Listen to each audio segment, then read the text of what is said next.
السلام علیکم ورحمۃ اللہ وبرکاتہ۔ میں محمد عبدالرزاق اس پروگرام کا ناظم ہونے کی حیثیت سے آج 16 مئی 2019 10 رمضان 1440 ہجری کو شیخ اسلام مدنی حفیظ اللہ کا اور آپ تمام مرد و خواتین کا آج کے ہمارے اس پروگرام میں تہہ دل سے خیر مقدم کرتا ہوں۔ اب میں آپ کو الف اللسان اسلامک فاؤنڈیشن کا مختصر سا تعارف دینا چاہتا ہوں۔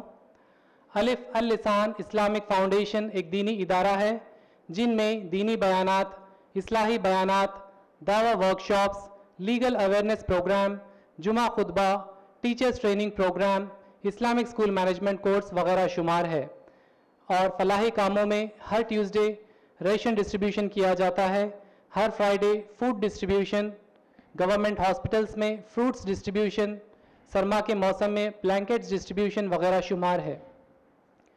اب میں آپ کو مقرر شیخ اسلام مدنی حفیظ اللہ کا مختصر سا تعارف دینا چاہتا ہوں۔ شیخ اسلام مدنی حفیظ اللہ نے 1982 میں گریجویشن حاصل کیا ہے جامعہ اسلامیہ مدینہ طیبہ سے، اور آپ نے اسپیشلائزیشن کیا ہے اصول الدین اور اصول الدعوہ میں۔ آپ ڈائریکٹ اسٹوڈنٹ رہے ہیں شیخ صالح العثیمین اور شیخ صفی الرحمن المبارک پوری کے۔ مرکزی جمعیت اہل حدیث میں آپ 3 سال مفتی کی حیثیت سے خدمات انجام دے چکے ہیں، اور آپ کے فتاوے آج بھی مرکزی جمعیت اہل حدیث میں موجود ہیں۔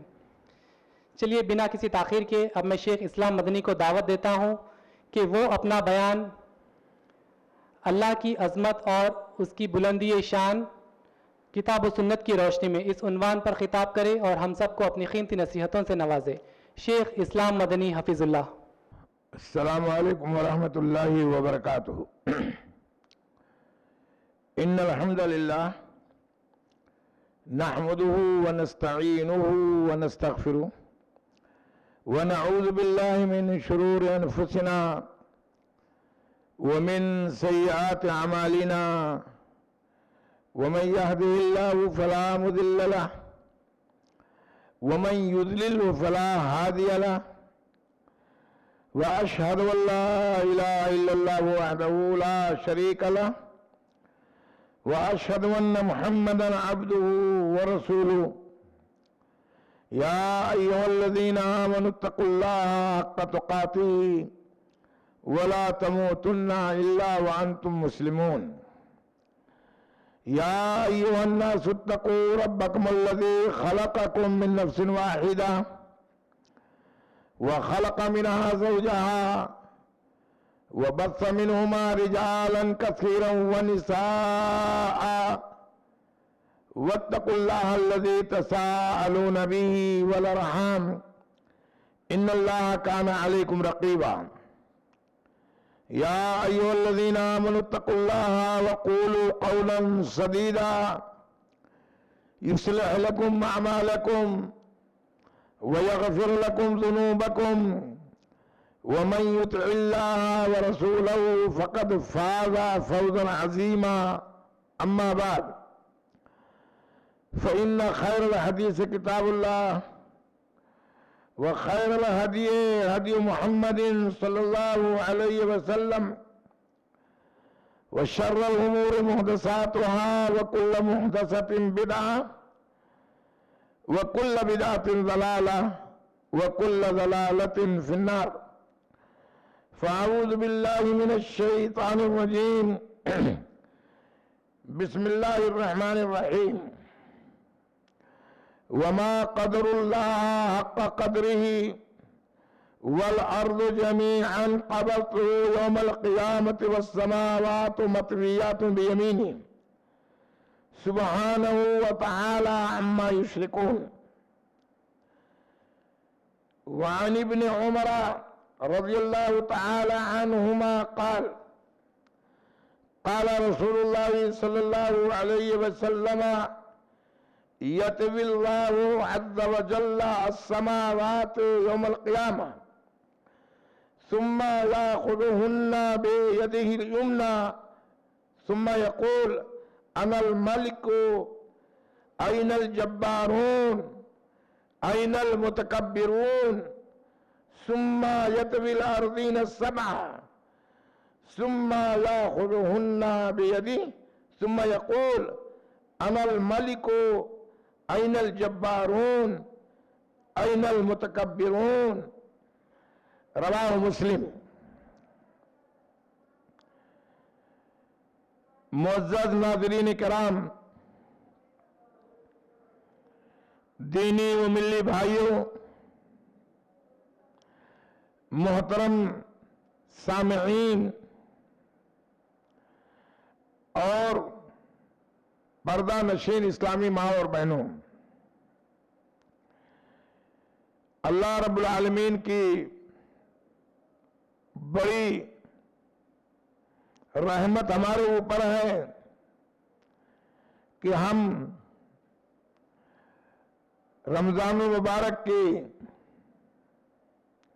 ان ایام میں کتاب و سنت کی روشنی میں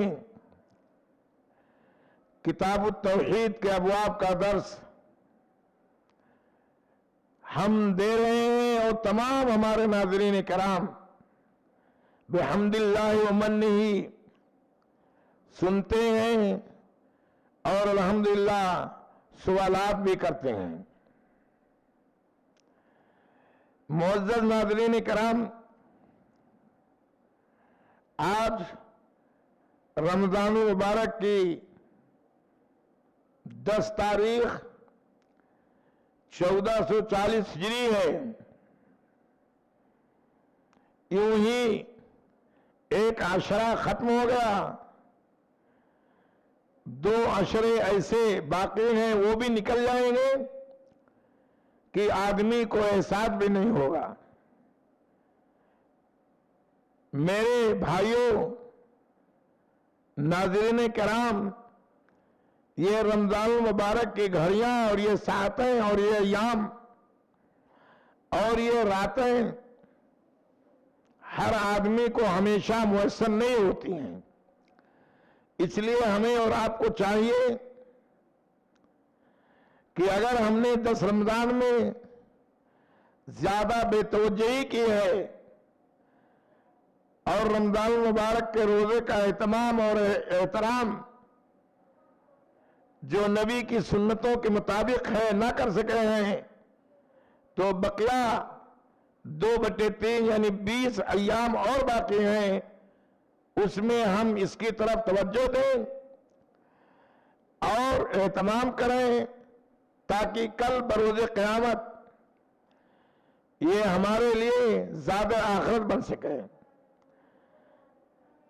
آج کا موضوع ہے کتاب التوحید، علامہ محمد بن عبد الوہاب رحمہ اللہ کی بڑی معرکۃ الآراء کتاب ہے، اور کئی روز سے اس کے ابواب چل رہے ہیں مختلف عناوین کے تحت۔ آج ہے اللہ کی عظمت اور رفعت شان کا بیان، آپ کی بلندی شان کے بیان کتاب و سنت کی روشنی میں۔ جو آیت کریمہ آپ کے سامنے تلاوت کی گئی ہے، یہ سورہ زمر کی آیت ہے۔ اللہ رب العالمین نے فرمایا کہ اللہ کی قدر جو کرنی چاہیے، جو اس کی عظمت ہے، جو اس کا تقدس ہے، وہ عظمت اور تقدس کے مطابق لوگوں نے قدر نہیں کیا، لوگوں نے اللہ کی منزلت کو نہیں سمجھا۔ آگے فرمایا تمام روئے زمین اللہ رب العالمین نے فرمایا کہ قیامت کے دن ہم اپنی مٹھی میں سمیٹ لیں گے اور تمام آسمان کو داہنے ہاتھ میں ہم لپیٹ لیں گے۔ اللہ رب العالمین بہت پاکیزہ ہے ان تمام عیوب سے اور بہت بلند بالا ہے جو یہ مشرکین عیب بیان کرتے ہیں. جو یہ مشرکین اللہ کی ذات میں، اللہ کی صفات میں، اعمال اور ارادے میں دوسرے کو شریک کرتے ہیں، یہ در حقیقت اللہ کی عظمت، اللہ کی رفعت شان سے ناواقف لوگ ہیں. میرے بھائیوں، امام بخاری علیہ الرحمہ نے اس آیت کی تفسیر میں حضرت عبداللہ بن مسعود رضی اللہ تعالیٰ عنہما سے ایک روایت ذکر کی ہے. حضرت عبداللہ بن مسعود رضی اللہ تعالیٰ عنہما بہت بڑے فقیہ، کتاب و سنت کے جانکار تھے. اللہ نے انہیں علم اور حکمت سے نوازا تھا، اور کیوں نہ ہو جب نبی کریم صلی اللہ علیہ وسلم کی تربیت میں، نبی کریم صلی اللہ علیہ وسلم کی نگرانی میں، اور ہر وقت خدمت اقدس میں رہنے کی بنا پر نبی کریم صلی اللہ علیہ وسلم سے علم سیکھتے رہتے تھے. ان کو صاحب النعلین بھی کہا جاتا ہے. نبی کریم صلی اللہ علیہ وسلم کی جوتیاں سیدھی کرتے تھے. میرے بھائیوں، یہی وجہ ہے کہ اللہ نے انہیں علم و حکمت سے نوازا. ان کی وفات 32 ہجری میں ہوئی. یہ وہ صحابہ کرام ہیں جن کے علم سے، جن کے منہج سے، جن کے طریقے سے آج ہمارے پاس اسلام کی سچی تصویریں ہیں.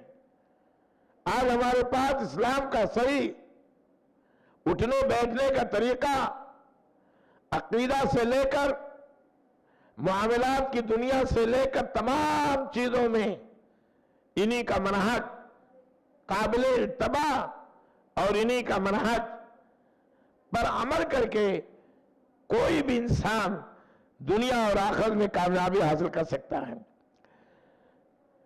امام بخاری نے فرمایا کہ آیت نازل ہوئی.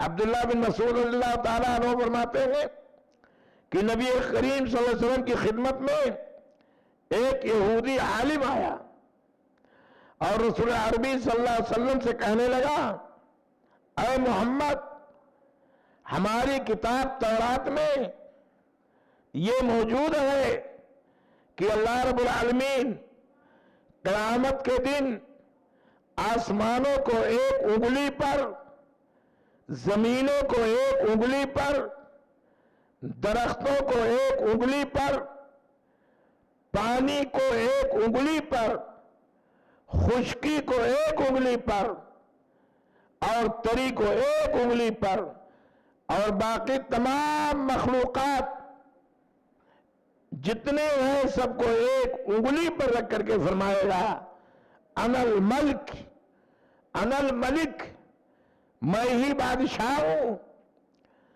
بعض روایتوں میں انا الملک اليوم، آج میری ہی بادشاہ چلے گی. دنیا میں بھی ہماری ہی چلنی چاہیے تھی، لیکن لوگوں نے انحراف کر لیا. ہماری بادشاہت سے مڑ کر دنیا کے بادشاہوں کی طرف چلے گئے. اللہ رب العالمین فرمائے گا، اینا ملوک الارض، زمین کے بڑے بڑے بادشاہ کہاں چلے گئے؟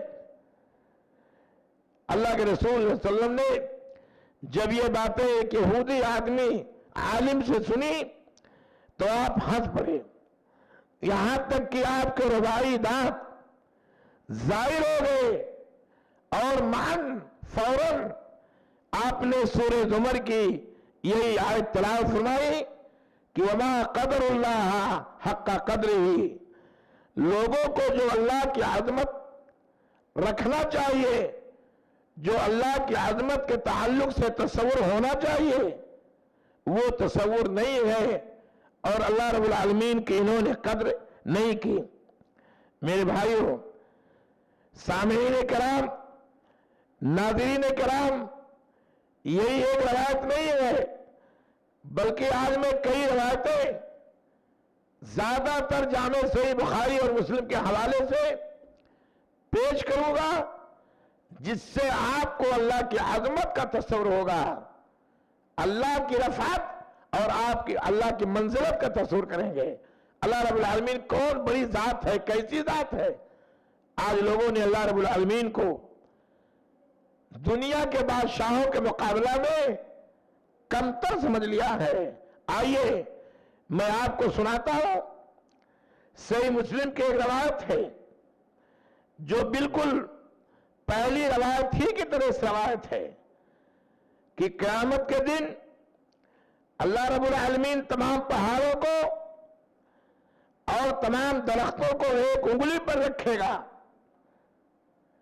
اور پھر انگلیوں کو، رکھی ہوئی تمام مخلوقات کو انگلیوں پر، مختلف انگلیوں پر تمام رکھی ہوئی مخلوقات کو حرکت دے گا، ہلا کر کے کہے گا انا الملک، انا الملک، میں دنیا میں بھی حقیقی بادشاہ تھا لیکن لوگوں نے سمجھا نہیں، اور آج لوگ دیکھ لیں اور آج سارے لوگ موجود ہیں، آج بادشاہت کس کی چلے گی؟ آج کلمہ کس کا چلے گا؟ آج کس ذات کا تصور یہاں کیا جا سکتا ہے؟ یہ اللہ رب العالمین کی ذات کی عظمت اور اس کا تقدس اور اس کی بڑائی اور اس کی بزرگی کا دن ہے۔ ایک روایت اور بھی ہے، جامع صحیح بخاری میں ہے اور صحیح مسلم میں بھی ہے کہ اللہ تبارک تعالیٰ قیامت کے دن آسمانوں کو ایک انگلی پر، پانی اور خشک اور تر مٹی کو ایک انگلی پر رکھے گا اور ساری مخلوقات دنیا میں جتنی ہیں سب کو ایک انگلی پر رکھے گا اور لوگوں سے خطاب کر کے کہے گا انا الملک، میں آج بادشاہ ہوں۔ بادشاہ تھا لیکن دنیا میں بدعنوانیاں کیا لوگوں نے، تھوڑا اقتدار ملنے کے بعد، تھوڑی طاقت ملنے کے بعد، جو اللہ کے مقابلہ میں نہیں کے برابر ہے، لیکن اپنے آپ کو زمین کے بادشاہوں میں شمار کرنے لگے تھے۔ میرے بھائیوں، یہ ساری حدیثیں ابھی میں بتاؤں گا آپ کو کہ اس میں اللہ رب العالمین کے صفات کا ذکر ہے، اللہ رب العالمین کے لیے ہاتھ کا ذکر ہے، اللہ رب العالمین کے داہنے ہاتھ کا ذکر ہے۔ ایک روایت وہ بھی ہے کہ بایاں ہاتھ ہے، یہ بھی ایک روایت آتی ہے، لیکن یہ روایت اس کی تحقیق میں جانے کے بعد یہ پتہ چلتا ہے کہ وہ روایت صحیح نہیں، بلکہ اللہ رب العالمین کے ہاتھ دو ہیں اور دونوں ہاتھ داہنے ہیں۔ میرے بھائیوں، اور ہاتھوں میں انگلیاں ہیں، لیکن انگلیوں کی تعداد یا انگلیوں کی کیفیت یا ہاتھ کی کیفیت جس طرح ہمارا ہاتھ ہے ایسا نہیں۔ میں انشاءاللہ درس کے اخیر میں اس مسئلے کو بڑی وضاحت کے ساتھ یہ بتاؤں گا، اور جو اس میں اہل سنت والجماعہ کی جو رائے ہے، راجے عقیدے کا مسئلے میں، وہ بتاؤں گا۔ اس معاملے میں بہت سارے فرقے گمراہ ہو گئے اور صراط مستقیم سے ہٹ گئے اللہ کے صفات کے بارے میں۔ میرے بھائیوں، پہلی روایتوں میں بتا کر کے پھر آپ کو بتاؤں گا۔ ایک صحیح مسلم کی روایت ہے، حضرت عبداللہ ابن عمر رضی اللہ تعالیٰ عنہما سے روایت ہے، یہ بڑے اونچے پیمانے کے صحابی رسول ہیں، متبع سنت میں سب سے زیادہ اہتمام، سنتوں کی سب سے زیادہ قدر اور سنتوں کا سب سے زیادہ اہتمام ویسے سارے صحابہ کرتے تھے، لیکن عبداللہ بن عمر رضی اللہ تعالی عنہما کا کچھ اور ہی شان ہے۔ اسی لیے امام بخاری علیہ الرحمہ نے متبع سنت میں تمام روایتوں کو جمع کر کے تمام صحابہ کرام سے عبداللہ بن عمر کو فوقیت دی ہے. یہ روایت ہے. روایت میں آتا ہے کہ اللہ کے رسول صلی اللہ علیہ وسلم نے فرمایا یطوی اللہ عز و جل السماوات یوم القیامت. قیامت کے دن اللہ جل جلالہ آسمانوں کو سمیٹ لے گا.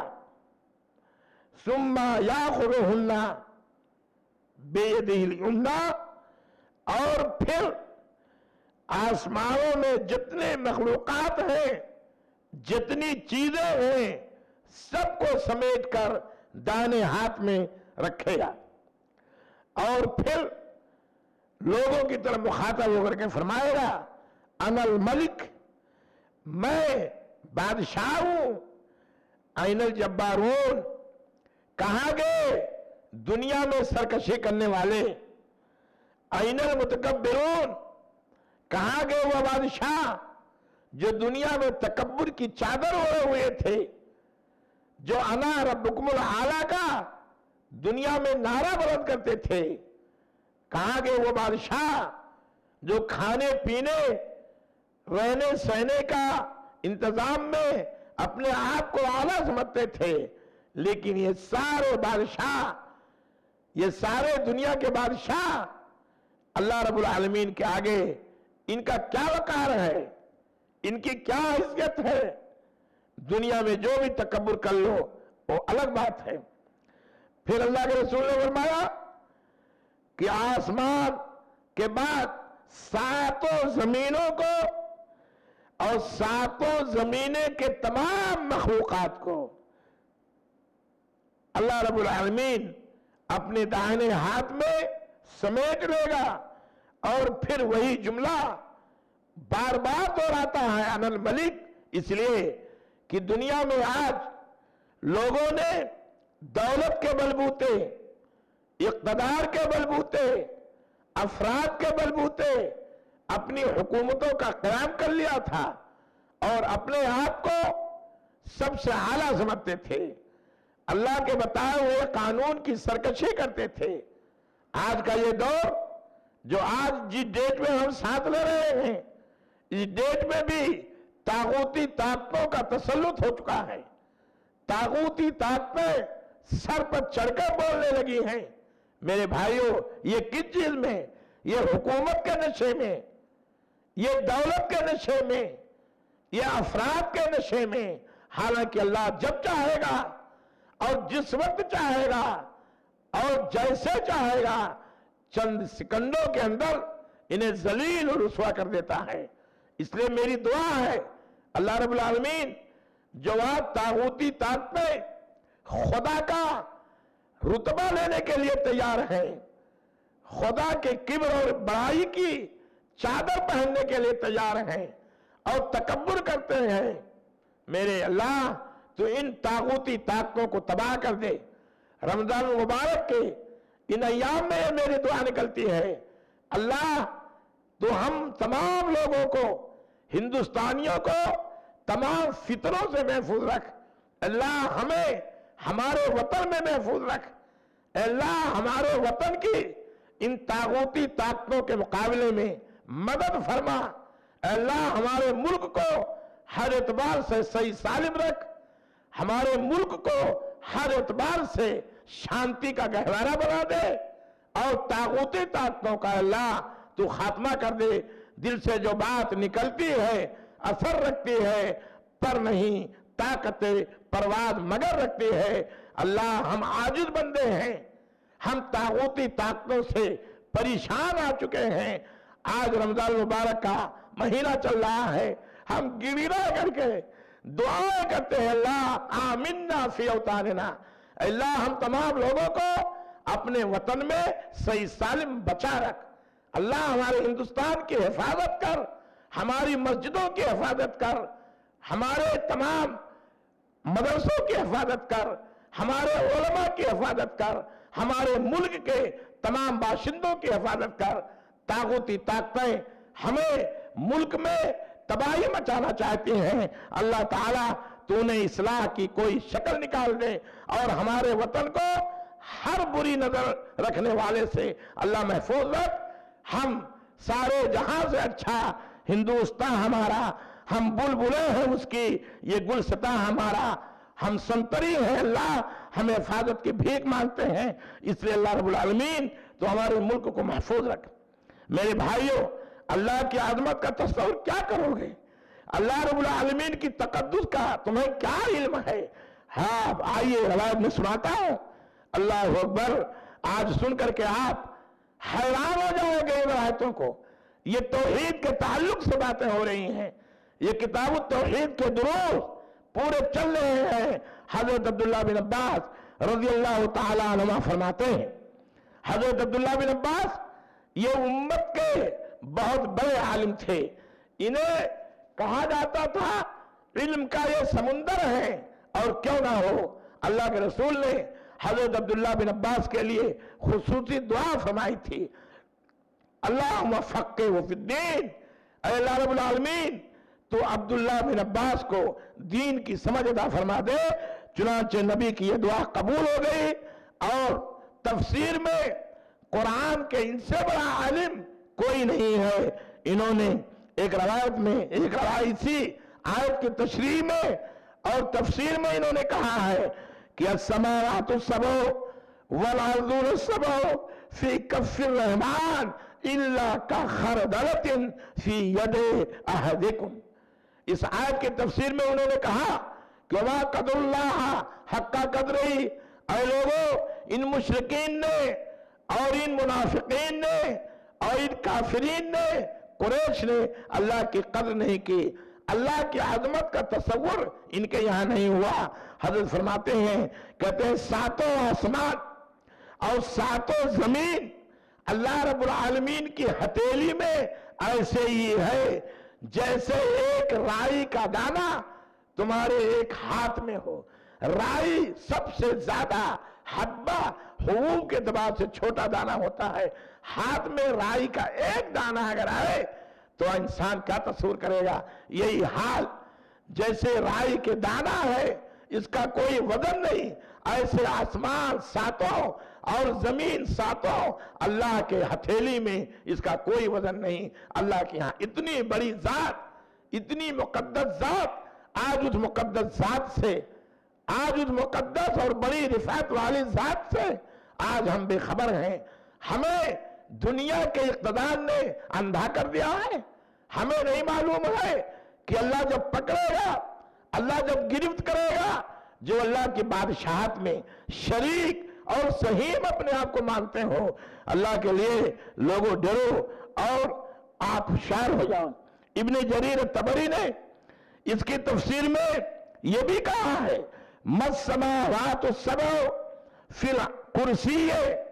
کہتے ہیں یہ ساتوں آسمان اللہ رب العالمین کی کرسی کے اعتبار سے، اللہ رب العالمین کی کرسی کا جو اندازہ ہے، ساتوں آسمان یہ ایک 7 درہم کے مانند ہیں جو ایک ڈھال میں رکھ دیا جائے. 7 درہم ایک ڈھال میں رکھ دیا جائے. ظاہر سی بات ہے ایسے اللہ کی کرسی جس پر اللہ رب العالمین جلوہ فروغ ہوگا قیامت کے دن، اور اللہ رب العالمین کا عرش کا بھی بیان آ رہا ہے.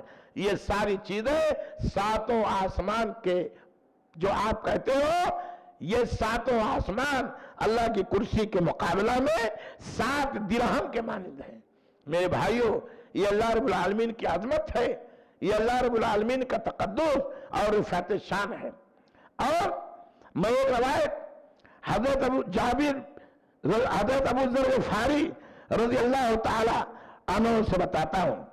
ابو ذر غفاری رضی اللہ تعالی عنہ کی ایک روایت ہے. یہ بڑے اونچے پیمانے کے صحابی رسول ہیں. حضرت ابو ذر غفاری یہ جانیں گے ایمان کیا ہے، یہ اللہ کی عظمت کو جانتے ہیں، اللہ کے تقدس کو جانتے ہیں، کیونکہ اللہ کی عظمت ہی کو لے کر کے 360 بتوں کے درمیان جب کلمہ پڑھا لا الہ الا اللہ رسول کے ساتھ، رسول کے ہاتھ پر بیعت کیا اور اللہ کی وحدانیت، اللہ کی ذات و صفات میں یکتائیت اور اللہ رب العالمین کی عظمت اور اللہ رب العالمین کی شان کی بلندی